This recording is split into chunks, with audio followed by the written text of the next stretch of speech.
고급 세단의 뒷좌석에 앉은 노인은 창밖을 바라보고 있었습니다. 눈발이 거세지고 있었죠. 신호 대기 중이었습니다. 그때였어요. 노인의 시선이 한 곳에 고정됐습니다. 지하철역 앞 리어카를 끌고 있는 젊은 여자. 허름한 패딩 점퍼, 그 뒤를 따르는 쌍둥이 남자아이들. 빨간 귀마개를 쓴 아이들이 추위에 떨고 있었습니다. 노인의 얼굴이 하얗게 질렸습니다. 차 세워. 기사가 급제동을 걸었습니다. 노인은 문을 열고 비틀거리며 내렸어요. 저기, 잠깐. 떨리는 목소리로 말을 걸었지만 여자는 뒤도 돌아보지 않았어요. 아이들의 손을 잡고 리어카를 끌며 앞으로 걸어갈 뿐이었습니다. 노인은 그 자리에 선 채 발이 떨어지지 않았습니다. 회장님, 기사가 다가왔습니다. 노인은 천천히 차로 돌아갔어요. 차 안에 앉아 한참을 아무 말도 하지 못했죠. 손은 여전히 떨리고 있었습니다. 비서한테 연락해. 저 사람들 알아보라고. 목소리가 갈라졌습니다. 도대체 무슨 일이 있었던 걸까요? 오늘도 저희 채널에 머물러 주신 당신 덕분에 이야기가 숨쉽니다. 마음 한켠이 움직이셨다면 구독과 좋아요 부탁드려요. 평범해 보이는 사람들의 숨겨진 이야기를 매일 전해드립니다. 이 이야기는 5년 전으로 거슬러 올라갑니다. 새벽 4시, 어둠이 깔린 상가 복도에서 형광등 하나가 깜빡거렸습니다. 정하늘은 걸레를 들고 묵묵히 바닥을 닦았습니다. 32살. 피곤했지만 손은 멈추지 않았습니다.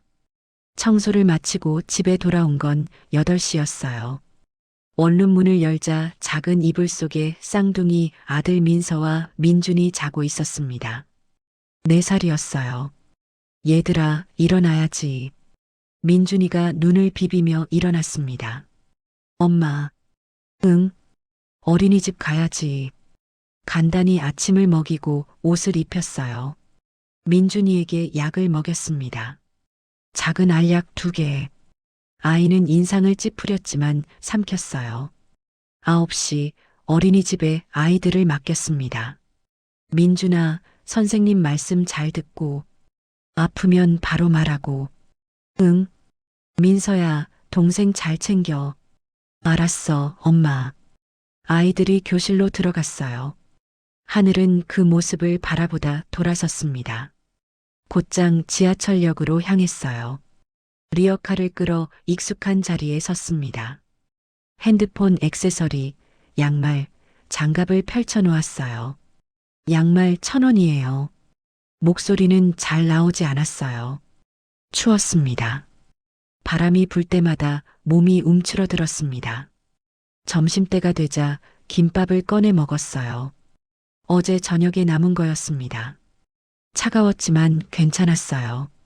오후 5시 서둘러 어린이집으로 달려갔습니다. 아이들이 기다리고 있었어요. 엄마, 민서와 민준이가 달려왔습니다. 배고프지? 아니, 거짓말이었어요. 아이들의 배가 꼬르거렸습니다.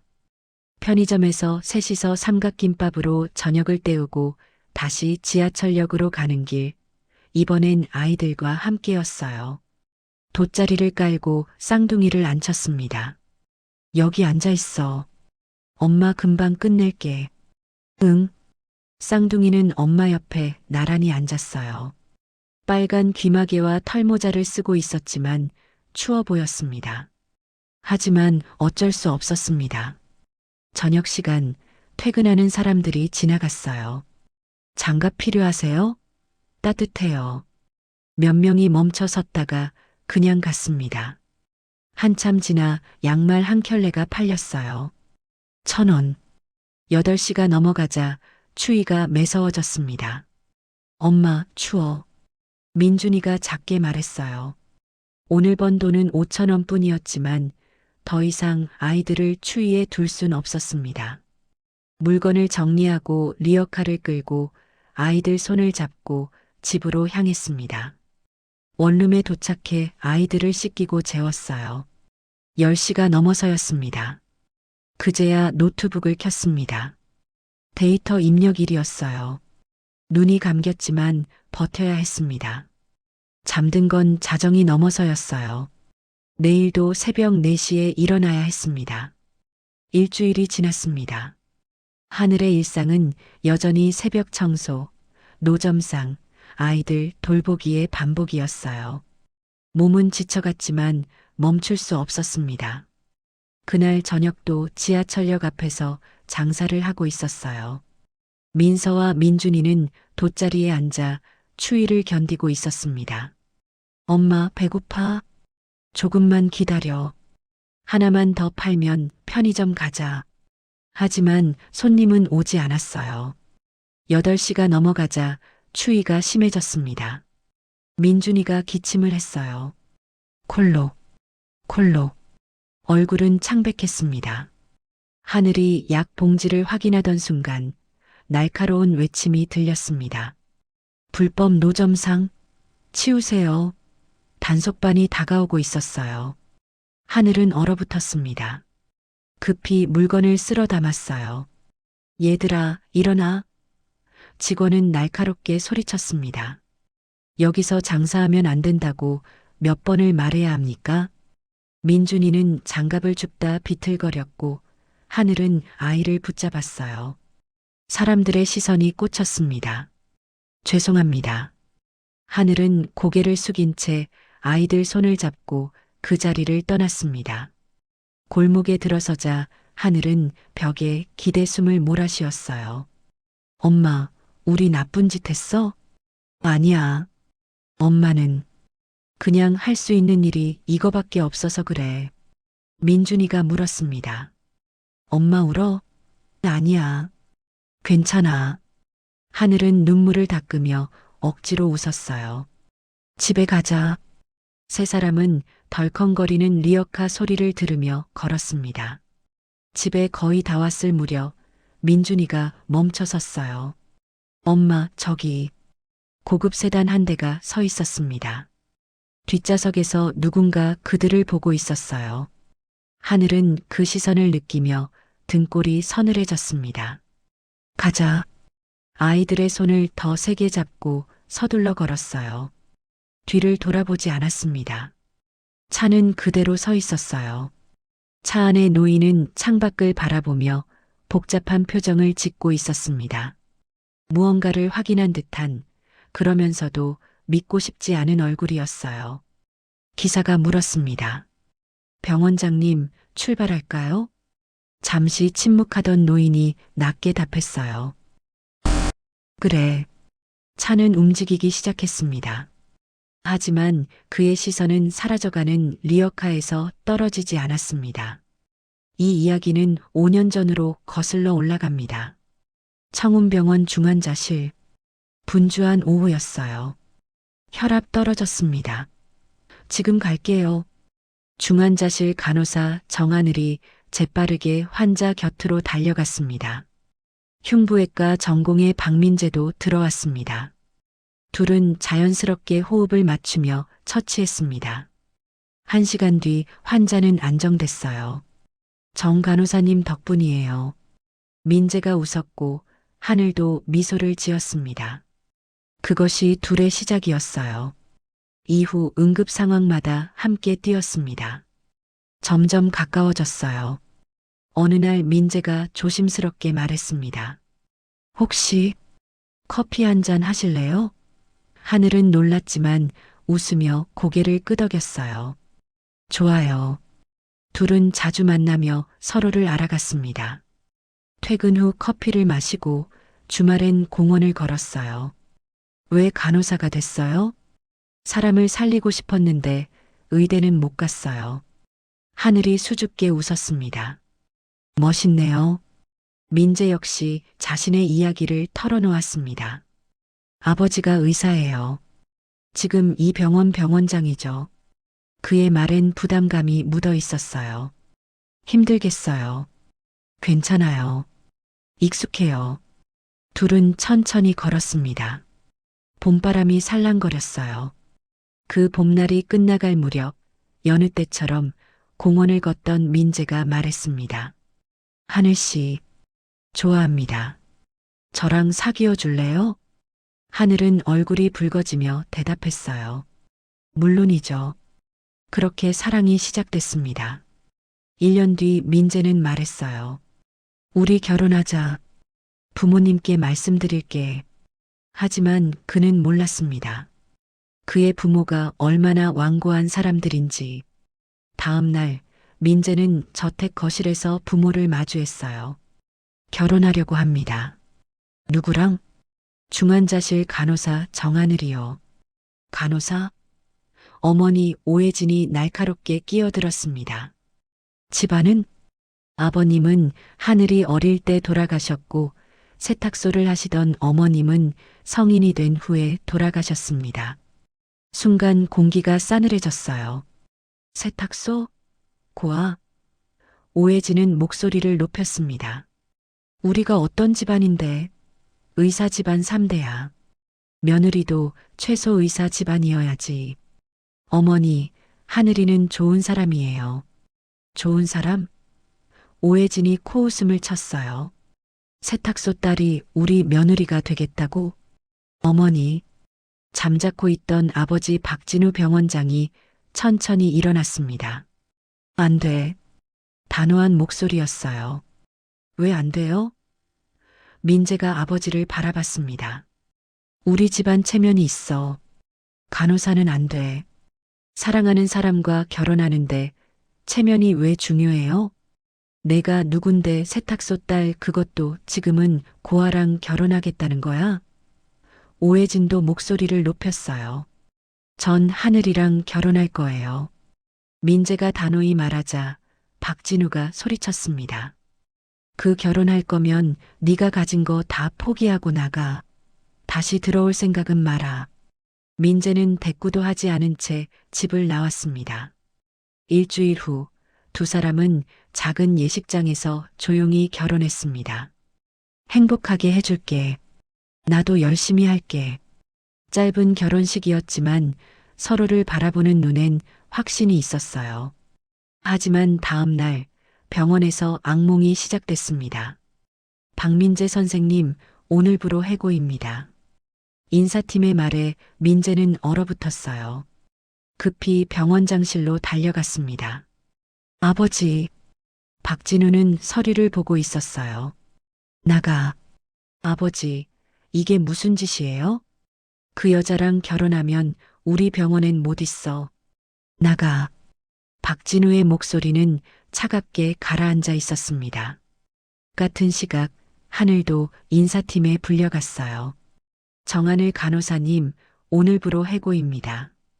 제가 뭘 잘못했는데요? 병원장님 지시사항입니다. 하늘의 얼굴이 하얗게 질렸어요. 우리 아들 망친 여자를 왜 우리 병원에 둬? 박진우가 인사팀에 했던 말이었습니다. 저녁 두 사람은 집에서 마주 앉았어요. 우리 둘 다 잘렸어. 민재의 말에 하늘은 고개를 떨궜습니다. 미안해. 내 잘못 아니야. 민재가 하늘의 손을 잡았어요. 다른 병원 알아보자. 하지만 쉽지 않았습니다. 민재는 여러 병원에 지원했어요. 번번이 거절당했습니다. 아버지가 의료계에 압력을 넣은 거였죠. 박 병원장 아들을 받으면 우리 병원도 곤란해. 어디서도 민재를 받아주지 않았어요. 하늘도 마찬가지였습니다. 해고 사유가 뭔가요? 말씀드리기 곤란합니다. 뭔가 문제가 있는 거 아니에요? 청운병원에서 해고당한 이력 때문에 어디서도 받아주지 않았습니다. 둘 다 무직이 됐어요. 전세 보증금 2억 원을 대출받았습니다. 민재는 당장 돈을 벌어야만 했습니다. 민재는 결국 건설 현장에 지원했습니다. 일용직 인부 자리였습니다. 의사 출신이 여기서 일해요? 현장 소장이 의아해했어요. 일 열심히 하겠습니다. 민재는 고개를 숙였습니다. 그래요. 일당 12만 원. 감사합니다. 흉부외과 전공이었던 민재가 이제 공사판 인부가 됐습니다. 첫날 일을 마치고 집으로 돌아간 민재에게 하늘이 떨리는 목소리로 말했습니다. 민재 씨, 나 임신한 것 같아. 민재의 눈이 커졌어요. 정말? 민재가 하늘을 꼭 안았습니다. 다행이다. 정말 다행이야. 기쁨이 밀려왔지만 동시에 불안도 스며들었어요. 이 상황에서 아이를 키울 수 있을까? 그래도 웃었습니다. 웃어야 했으니까. 4개월이 흘렀습니다. 민재는 혹독한 겨울에도 건설 현장에서 일했습니다. 이제 고된 몸 쓰는 일도 적응이 되었습니다. 그날도 고층 철근 작업 중이었습니다. 박 씨, 이거 좀. 동료 인부가 소리쳤습니다. 그가 미끄러졌어요. 안전줄이 풀려 있었습니다. 민재는 본능적으로 손을 뻗었어요. 잡아. 동료의 손을 붙잡았습니다. 하지만 무게를 버티지 못했어요. 으악! 두 사람이 함께 아래로 떨어졌습니다. 박 씨, 위에서 비명이 터졌어요. 민재는 떨어지면서 홀로 남겨질 하늘과 뱃속의 아이들을 생각했습니다. 하늘아, 미안해. 쿵. 엄청난 충격이었어요. 구급차가 도착했습니다. 동료 인부는 중상을 입었지만 살았어요. 하지만 민재는 달랐습니다. 병원으로 이송됐지만 이미 늦었습니다. 보호자분 유감입니다. 의사가 고개를 숙였습니다. 하늘이 병원에 도착했을 때 민재는 이미 차가운 시신이 되어 있었습니다. 민재 씨, 하늘의 목소리가 떨렸습니다. 일어나. 제발, 일어나. 하지만 민재는 대답하지 않았어요. 하늘은 그 자리에 주저앉았습니다. 소리 없이 울었어요. 장례식장이 차려졌고 하늘은 상복을 입고 빈소를 지켰어요. 혼자였습니다. 이틀째 되던 날 박진우와 오혜진이 찾아왔습니다. 검은 옷을 입은 두 사람의 얼굴은 창백했어요. 오혜진은 영정 사진을 보자마자 비틀거렸습니다. 민재야, 민재야. 울부짖으며 영정 앞으로 달려갔어요. 무릎을 꿇고 아들의 사진을 끌어안았습니다. 박진우는 뒤에 서서 고개를 숙였어요. 주먹을 꽉 쥔 채 말없이 서 있었습니다. 한참을 그렇게 있다가 오혜진이 고개를 돌렸어요. 하늘과 눈이 마주치자 오혜진의 얼굴이 일그러졌어요. 너 떨리는 목소리였습니다. 하늘은 입술을 깨물었어요. 다 내 짓이야. 오혜진이 다가왔습니다. 어머님, 어머님은 무슨 어머님이야. 오혜진이 소리쳤어요. 내가 우리 민재 죽였어. 내가. 조문객들이 놀라 돌아봤습니다. 우리 민재가, 남부러울 거 하나 없는 우리 민재가 어쩌다 공사판 인부로 죽었어야만 했는데, 응? 말해봐. 오혜진의 목소리가 떨렸어요. 내가 꼬셔서 결혼 안 했으면 우리 병원에서 편하게 의사하고 있었을 거 아니야. 어머님, 그건. 닥쳐. 오혜진이 하늘의 말을 끊었습니다. 잘 나가는 남자 꼬셔서 너는 등 따시게 집에서 놀고 먹고 우리 민재는 공사판으로 내몰았니? 아니에요, 어머니. 제발 그만. 하늘이 간절한 눈빛으로 말했지만 오혜진은 멈추지 않았습니다. 왜 너 따위 거지 같은 인생에 우리 민재를 끼워 넣어서. 아니에요. 저는. 박진우가 다가왔습니다. 이 안을 들어. 차가운 목소리였어요. 반대하지만 부모니까 어떻게든 결혼만 하면 인정해 줄 거라고 생각했겠지? 네. 남편 병원에서 내쫓은 것도 의사로 일 못하게 한 것도 우리라고 말하고 싶겠지? 하지만 분명히 알아둬. 민재가 죽은 건 너 때문이라는 걸. 하늘은 하얗게 질린 채로 자리에 주저앉았습니다. 박진우가 차갑게 돌아섰습니다. 그리고 다시는 우리 앞에 나타나지 마. 내 얼굴 보면 우리 아들 생각나서 미치겠어. 하늘은 온몸이 떨렸습니다. 조문객들이 수군거렸어요. 저 여자 때문에 의사가 공사판 인부됐대. 불쌍하긴 한데 집안 반대를 그렇게 무릅쓰고. 하늘은 귀를 막았습니다. 뱃속의 아이들이 저런 말들을 듣게 둘 수 없었습니다. 장례 다음 날 하늘에게 대출은행에서 전화가 왔습니다. 고인께 3억에 해당하는 대출이 있습니다. 부인께서 연대보증이십니다. 하늘은 폰을 떨어뜨릴 뻔했습니다.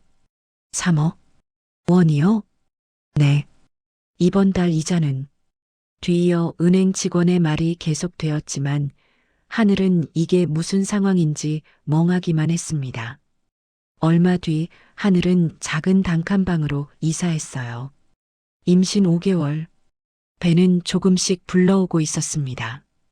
오랜만에 찾은 병원에서 의사가 말했어요. 쌍둥이예요. 남자아이 둘. 기쁨과 막막함이 동시에 밀려왔습니다. 출산일은 다가왔고 하늘은 혼자 병원으로 갔습니다. 으앙, 으앙. 쌍둥이의 울음소리가 들렸어요. 건강한 아들 둘이에요. 민재 씨, 우리 아들들이야. 하늘은 눈물을 흘리며 민재를 떠올렸습니다. 막막했지만 민재를 닮은 아이가 둘이나 태어났다는 사실에 기뻤습니다. 하지만 그 기쁨은 오래가지 못했습니다. 출산 후 얼마 뒤 쌍둥이들의 정기검진을 위해 병원을 찾은 하늘에게 의사가 심각한 얼굴로 말했습니다. 심실중격 결손증과 폐동맥 협착증이요. 복합기형입니다. 하늘의 심장이 철렁 내려앉았습니다. 수술 해야 하나요? 네. 하지만 지금 당장은 위험해요. 몸이 좀 더 자라면 수술해야 합니다. 수술비는 3천만 원 정도 예상됩니다. 3천만 원. 하늘은 말을 잃었어요. 일단은 약물 치료로 버텨야 합니다. 석 달마다 정밀 검사 받으러 오세요. 쌍둥이를 돌보는 건 하늘 혼자였습니다. 밤낮으로 울어대는 아기들. 잠을 잘 수가 없었습니다. 민서와 민준. 하늘은 아이들에게 이름을 지어줬습니다. 민재 씨, 우리 아들들 예쁘지? 민재 씨 닮았어. 하늘은 아이들이 모두 잠든 후 민재의 사진을 보며 속삭였습니다. 석 달이 지나자 하늘의 통장 잔고는 바닥이 났습니다. 하늘은 간호사 복직을 시도했습니다. 여러 병원에 지원했죠. 청운병원 경력이시네요. 해고 사유가 뭔가요? 그건 하늘은 해고 사유를 밝히지 못했고 어느 병원에서도 받아주지 않았어요. 일반 알바도 마찬가지였어요. 아기가 있으시네요? 네. 아기가 있지만 어린이집에 보내면 돼요. 그래도 아기가 너무 어리지 않나요? 아무래도 엄마가 보는 시간이 많을 것 같아서. 자주 결근하실 것 같네요. 죄송합니다. 아무도 하늘을 고용하려 하지 않았습니다. 하늘과 아이들을 딱하게 여긴 이웃집 아주머니가 잠시 아이들을 봐주는 동안 전단지, 알바를 하며 겨우 버텼습니다. 아이들이 조금 더 크자 하늘은 아이들을 어린이집에 보내고 지하철역 앞에서 노점상을 시작했습니다. 핸드폰 액세서리, 양말, 장갑, 도매로 떼어다 팔았습니다. 새벽에는 아이들이 일어나기 전 상가 청소도 2시간씩 하기로 했습니다. 아이들이 잠든 밤에는 컴퓨터로 할 수 있는 단순 입력 일도 시작했습니다. 그렇게 하늘은 잠도 줄여가며 돈을 벌어야만 했습니다. 민준이는 석 달마다 병원에 갔습니다. 검사비가 계속 나왔습니다. 수술 언제쯤 할 수 있을까요? 하늘이 물었습니다. 돈 준비되면 언제든 가능합니다. 의사의 대답이었어요. 3천만 원. 평생 모아도 안 될 것 같았습니다. 그래도 하늘은 포기하지 않았어요. 아이들을 위해서라도 살아야 했으니까. 그렇게 아이들은 5살이 되었습니다. 일주일 후 박진우는 비서를 불렀습니다. 저 여자 조사했나? 네, 회장님. 정하늘이 맞더군요. 쌍둥이 아들 둘을 키우고 있습니다. 쌍둥이 아들 박진우의 목소리가 떨렸어요. 내 아이들 출생은 5년 전입니다. 아드님 사망 6개월 후입니다. 박진우의 손이 떨렸습니다. 6개월 후라면 임신 시기는 민재가 살아있을 때였습니다. 유전자 검사해. 네, 저 아이들 유전자 검사해. 빨리. 다음 날 저녁 박진우는 다시 지하철역을 찾았어요. 하늘은 여전히 노점을 펼치고 있었습니다. 쌍둥이는 옆에서 뛰어놀고 있었어요. 박진우는 차 안에서 지켜봤습니다. 그때였습니다. 민준이가 갑자기 가슴을 움켜쥐었습니다. 민준아? 하늘이 돌아봤어요. 민준이가 쓰러졌습니다. 민준아? 하늘이 울부짖으며 아이를 안았습니다. 입술이 파랗게 변해 있었어요. 숨이 가빴습니다. 누가? 구급차 불러주세요. 사람들이 모여들었습니다. 박진우는 차에서 내려 다가가려 했지만 그럴 수 없었습니다. 구급차가 도착했습니다. 구급차를 따라가게. 그렇게 박진우도 구급차를 따라간 병원은 바로 자신의 병원, 청운병원이었습니다. 박민준 보호자분? 검사실 밖에서 초조하게 기다리고 있던 하늘이 다급하게 일어났습니다. 아이 상태가 매우 위급합니다. 지금 당장 수술해야 합니다. 수술을? 네. 빨리 결정하셔야 합니다. 돈이 없어요. 하늘의 목소리가 떨렸습니다. 돈이 없는데 어떻게? 그래도 수술해주세요. 민준이를 죽게 둘 순 없어요. 하늘은 그 자리에 주저앉아 펑펑 울기 시작했습니다. 민재 씨, 나 어떻게 해야 해? 지금껏 힘들게 버텨왔지만 모든 것이 다 무너져 내린 것 같았습니다. 박진우는 복도 끝에서 모든 대화를 듣고 있었습니다. 우리 손주가 죽어가고 있어. 손이 떨렸어요. 다음 날 아침 유전자 검사 결과가 도착했습니다. 친자 확률 99.99%. 박진우는 눈을 감았어요. 정말 우리 손주였어. 그때 원장실 문이 열렸습니다. 심장외과 과장 김태원이 들어왔어요. 박진우의 동기이자 친한 친구였습니다. 어제 병원에 온 아이, 내 손주 맞지? 아이 엄마가 우리 병원에서 근무하던 정하늘이더군. 박진우는 대답하지 않았어요. 그 아이 상태 심각해. 내가 수술하도록 하지. 고맙네. 고맙긴. 지금 내가 해야 할 말이 그거냐? 김태원의 목소리가 차가웠습니다. 그 아이가 왜 지금까지 수술 못 받았는지 아나? 박진우는 대답하지 못했어요. 내가 아들이랑 며느리 병원에 발도 못 붙이게 만들었지. 나는 결국 아들을 공사판에 내몬 게 누구야? 너잖아. 김태원이 책상을 쳤습니다. 내 아들이 얼마나 뛰어난 의사였는지 알기는 해? 너보다 나았어. 환자들도 더 좋아했고. 박진우의 얼굴이 일그러졌어요. 며느리는 지금 노점상 한다지. 추운 바닥에서 아이들 데리고 심장이 아픈 애가 이 추운 날 밖에서 그렇게 돈 3천만 원이 없어서 애 수술도 못하고 약으로만 버텼다. 아들이여, 이제는 손주까지 죽일 셈인가. 김태원이 한 걸음 다가섰어요. 할아버지가 청운병원 원장인데 아픈 손주는 지하철역 바닥에 앉아 있었다. 박진우는 몸을 떨었습니다. 넌 아들을 죽였어. 손주를 지하철역 바닥에 앉혔어. 손주 심장을 망가뜨렸어. 김태원이 마지막으로 말했습니다. 너 사람이야? 경고하던 박진우가 무너져 내렸습니다. 두 손으로 얼굴을 감싸며 짐승 같은 울음소리를 내는 박진우의 모습을 보고 김태원은 원장실을 나갔습니다. 그날 밤 박진우는 아내에게 모든 사실을 털어놓았습니다. 유전자 검사 결과 민준이의 심장병, 김태원의 말까지. 우리가 그랬어. 우리가 민재를 죽인 거야. 오해진의 눈시울이 붉어지는가 싶더니 이내 눈물이 쏟아졌습니다. 인정하고 싶지 않았어. 어떻게 나 때문에 민재가. 박진우와 오해진은 그날 밤을 후회와 반성으로 지새웠습니다. 다음 날 민준이 병실 앞에는 누군가가 서 있었습니다. 하늘을 보고 털썩 무릎을 꿇은 두 사람. 박진우와 오해진이었습니다. 하늘아. 박진우가 떨리는 목소리로 말했어요. 미안하다. 하늘은 얼어붙었습니다. 이제 와서요? 민준이 수술. 내가 책임질게. 제발.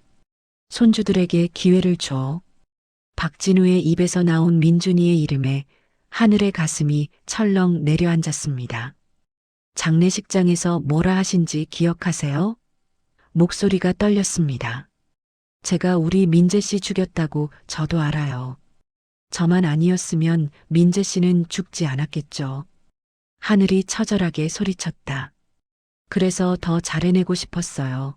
5년 동안 혼자 쌍둥이를 키웠는데, 더 잘 키우고 싶었는데, 오해진이 흐느꼈습니다. 미안해. 다 미안해.